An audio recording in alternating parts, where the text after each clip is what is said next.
Eu vou pedir desculpas às autoridades presentes, porque eu vou me abster de ler a nominata. Porque nós estamos em época de eleição, e se eu citar alguém que é candidato à Justiça Eleitoral, poderá criar algum caso. A segunda coisa é que todo mundo já citou, quase todas as autoridades aqui, seria repetir. Eu queria começar essa minha fala pedindo a todos que estão aqui que, de pé, a gente fizesse um minuto de silêncio pelas 589 pessoas que já morreram na Venezuela e 2.850 feridos. E queria, Zé Múcio, determinar que a semana que vem você fosse à Venezuela para discutir o que a nossa defesa pode fazer de ajuda ao povo da Venezuela.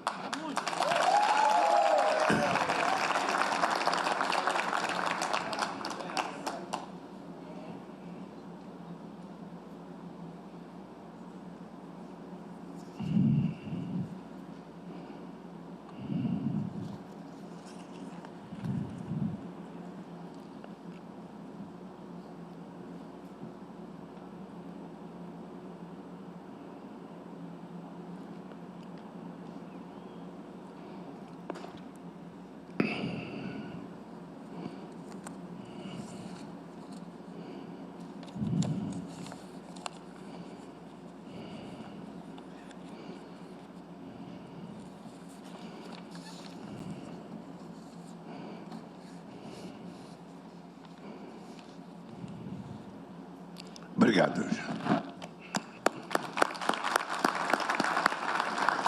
Bem,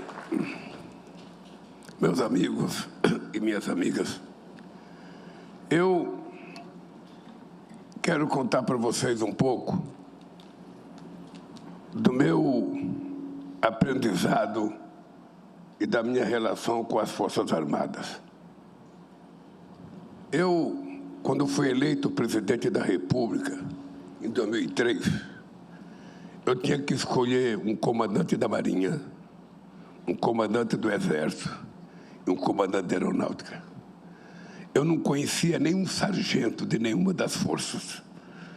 E eu fiquei me perguntando como é que eu vou fazer para escolher os meus comandantes das Forças Armadas, porque eu não queria ficar com o que estavam lá, que era do governo Fernando Henrique Cardoso. E aí me veio a ideia de pedir ao pai do Aloysio Mercadante, que tinha sido, durante muito tempo, general do Exército, e chamei ele para conversar, mesmo sabendo que ele era um homem tido como um homem de linha dura, um homem mais conservador. Eu falei, eu vou ter que aprender com alguém que é pai de alguém que é meu amigo. Pelo menos ele vai tentar dar uma orientação correta. E a orientação foi simples. Ô Lula, nós temos uma fila nas Forças Armadas. A gente fica muito tempo, espera às vezes 35 anos, 40 anos, para chegar num posto máximo. Se você respeitar a fila, você jamais terá problema com as Forças Armadas. E assim aconteceu comigo, ouçam. Eu nunca tive nenhum problema com as Forças Armadas. Mesmo quando tinha gente que me indicava alguém que não era o primeiro da fila, eu mantinha a lógica de indicar sempre o primeiro da fila. E eu, no dia 7 de setembro de 2023, é importante vocês saberem que quando eu tomei posse em 2003, as nossas Forças Armadas liberavam os soldados às 11 horas da manhã, porque não tinha dinheiro para a refeição dos soldados. É importante vocês, mais jovens, saberem disso. Em 2003, quando eu tomei posse na presidência da República, Os soldados eram liberados às 11 horas porque não tinha dinheiro para o rancho. No dia 7 de setembro, ontem, eu fiquei decepcionado, porque o jipe que veio o general estava com o banco rasgado, o couro do banco. E eu ficava olhando aquilo, não acreditando no que eu estava vendo. Depois veio a minha decepção com a Marinha. Eu, muito mais jovem, via na televisão aquele Barão de Tefé, aquele navio que ia para a Antártica, e era muita propaganda na televisão, o Barão de Tefé vai embarcar e não sei das quantas. Eu ficava vendo aquele navio. Quando foi um belo dia, eu resolvi ir à Antártica. E lá eu tive o desprazer de conhecer o Barão de Tefé. Era um navio pequeno, acanhado, que eu fui cruzar com um cientista que estava dentro do navio. O nosso corpo não conseguiu os dois juntos passar. Tinha que deixar um passar para o outro passar, de tão apertado que era o navio. Eu voltei conversando com o almirante Moura Neto, falei: Moura, não é possível. Não é possível, a gente não pode dizer que tem um navio de pesquisa na Antártica, porque esse navio não é do tamanho do Brasil, cara. É preciso a gente comprar uma coisa que seja respeitosa, que dê tranquilidade ao nosso pessoal que vem trabalhar, aos nossos pesquisadores. E assim foi feito. Nós compramos um navio da Alemanha. Eu nem sei quanto custou, mas eu sei que era um navio bem maior do que aquele que a gente tinha do Barão de Tefé. Mas também, quando eu tomei posse, a aeronáutica não tinha avião. O presidente da República, o avião dele chamava-se Sucatão. A nossa querida soldadora, a Marcilene, sabe o que é sucatão? Porque ela conhece sucata. E nós tínhamos 2 sucatão e 2 sucatinha. O Fernando Henrique Cardoso já tinha parado de andar no sucatão, porque o motor dele caiu com o Marco Maciel fazendo uma viagem. Então o Fernando Henrique Cardoso resolveu suspender os 2 sucatão e nós ficamos com 2 sucatinha. Aí eu resolvi tomar a atitude de que não era possível um país do tamanho do Brasil ter um avião chamado sucatão. E ainda por mais 2 sucatinha. E resolvi que é preciso dar um jeito de preparar essas forças armadas, de tentar recuperar a aeronáutica. E resolvemos. Todos os aviões que a aeronáutica tem, fora esses 2 KC-130, todos foram comprados no meu primeiro mandato. E de lá para cá não compraram mais. E eu agora tenho dito para todo mundo, ouço, sabe das conversas que eu tenho, de que é preciso a gente renovar a nossa frota de avião. Vocês sabem que eu fiquei 5 horas sobrevoando o aeroporto do México, em cima do aeroporto, porque o avião não tinha como esvaziar o tanque, sempre queimando gasolina, viajando com um único motor e rezando. Até quem não sabia rezar, aprendeu a rezar.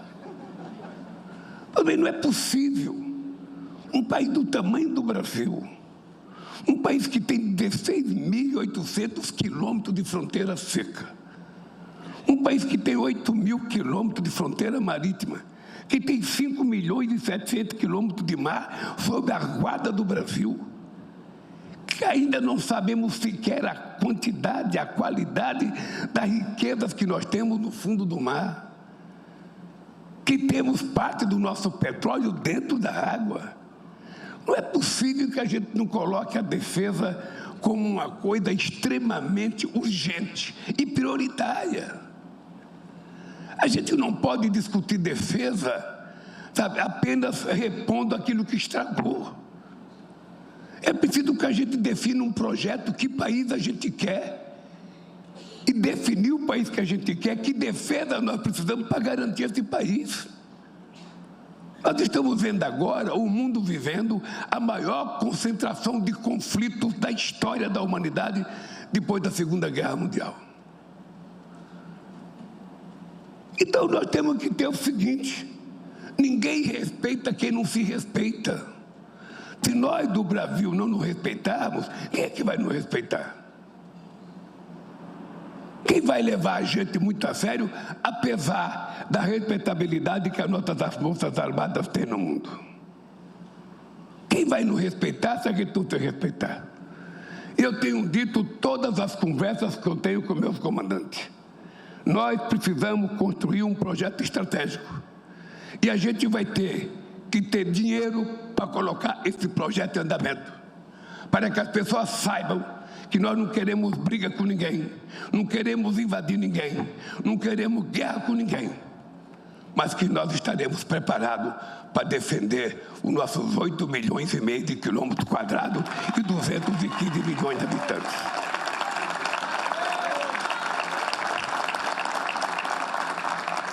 Eu quero que vocês saibam que faz parte do meu programa de governo a questão da defesa, velho.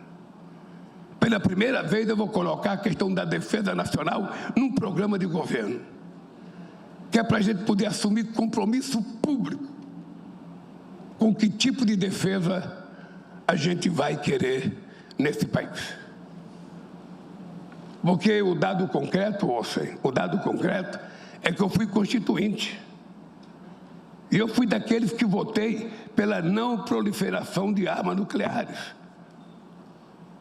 Porque tinha o compromisso de que quem tinha armas nucleares ia desativar. Alguém desativou? De lá para cá, o Paquistão se armou, a Coreia do Norte se armou, a Índia se armou, a China se armou, a Rússia e os Estados Unidos continuam fabricando cada vez mais armas nucleares. E nós, até outro dia, a nossa indústria da defesa estava praticamente quebrada. E nós precisamos, eu disse, a primeira reunião que eu fiz em 2023, quando eu tomei posse, foi com os 3 comandantes, com o vice-presidente Alckmin, o ministro Zé Múcio, o presidente do BNDES, o ministro da Ciência e Tecnologia, para discutir, sabe, uma indústria de defesa nesse país. Porque não é possível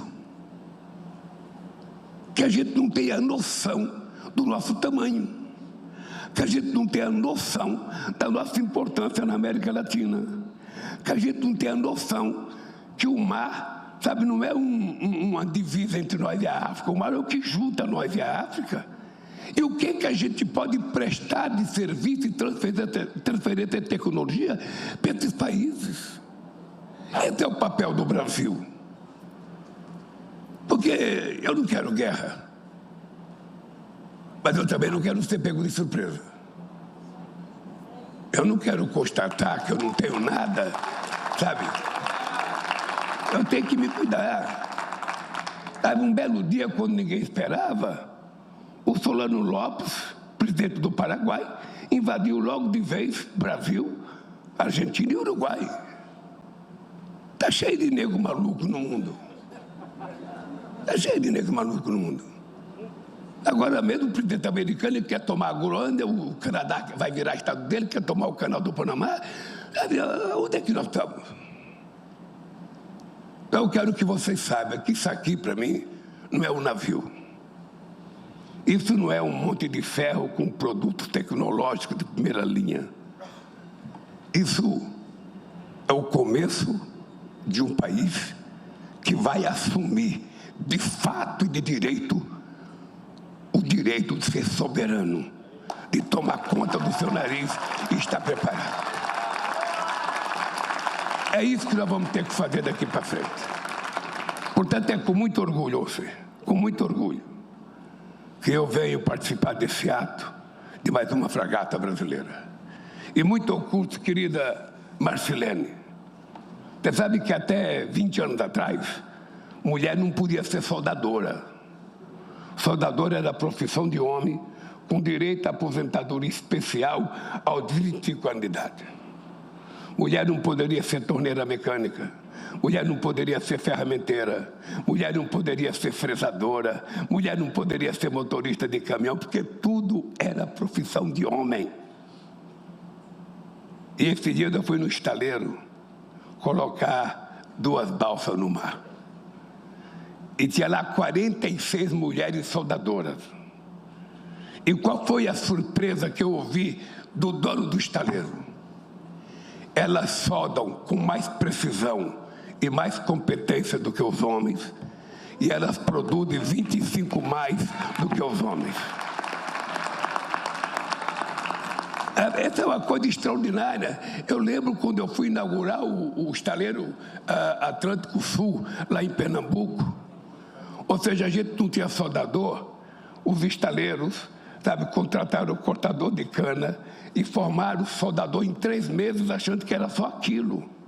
Aí fizemos o navio, quando colocamos no mar, precisamos retirar o navio do mar, porque a solda não estava boa, precisamos fazer nova solda no navio. Porque a solda do navio é uma coisa especial, querida. Se você participou da solda desse navio aqui, você pode saber que você é uma soldadora especial. Pode ficar sabendo disso. Depois particularmente, eu vou perguntar quanto é que você ganha pela essa beleza do trabalho que você faz. Porque lá no outro estaleiro, eu consegui 20% de aumento para as meninas depois disso. Ora, obviamente, elas produzem 25% a mais, por que aqui não ganha um pouco a mais? Então, é preciso valorizar a qualificação e a capacidade de trabalho que as mulheres estão impondo no mercado de trabalho. O que é triste, Marcilene, é que a mulher já aprendeu a ir para o mercado de trabalho, mas o homem não aprendeu a ir para a cozinha ajudar a mulher. Não aprendeu a ir lavar a louça, lavar banheiro, para fazer o papel das mulheres. Então, eu estou feliz hoje, feliz. Cada vez, e você vai ver a minha felicidade o dia que a gente colocar o nosso submarino de propulsão nuclear no mar. Que é outra coisa que eu fiz acordo com Sarkozy, porque não é possível um país desse tamanho com tanto mar.